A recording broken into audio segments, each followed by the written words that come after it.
이시바 총리의 운명이 걸린 일본 참의원 선거에서 집권 여당인 자민당이 과반 확보에 실패할 가능성이 큰 걸로 나타났습니다. 이시바 총리는 일단 총리직을 유지하겠다는 입장을 밝혔지만 자민당 안에서 퇴진론이 분출할 걸로 보입니다. 도쿄에서 김세호 특파원의 보도입니다.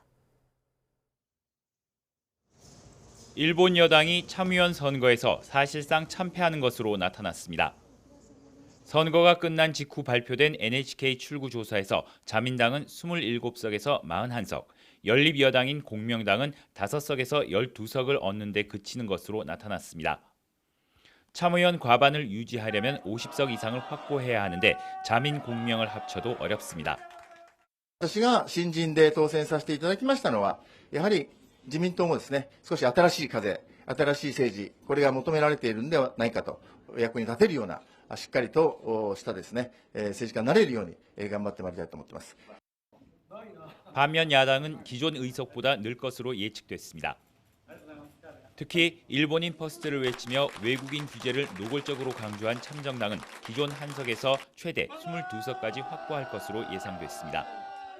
本当に身の引き締まる思いでおります。日本のために、日本人の皆様のために、これから本当の戦いがスタートしていくと思います。 출구 조사대로 확정되면 이시바 정부와 집권 자민당을 향한 후폭풍은 만만치 않을 전망입니다. 지난해 중의원 선거에 이어 이번 참의원 선거에서도 패한 데 대한 책임론이 불거지면서 당내 이시바 총리 퇴진론이 확산할 것으로 보입니다. 과거 사례를 보면 1998년 당시 하시모토 류타로 총리는 선거 이튿날 퇴진 의사를 밝혔고 2007년 당시 아베 신조 총리 역시 참의원 선거에 대패하자 선거 2달 만에 물러났습니다. 중의원과 참의원 모두 여소야대 구도가 되면서 이시바 내각의 국정 동력 상실도 불가피합니다. 이시바 총리는 국가의 당면한 과제를 해결하고 원내 최대 정당으로서의 책임을 다하겠다며 사실상 총리직을 유지하겠다는 뜻을 밝혔습니다. 참의원 선거 이후 이시바 내각의 입지가 한층 불안해질 것으로 보여 트럼프 관세 협상 등 주요 외교에도 차질을 빚을 수 있다는 관측까지 나옵니다.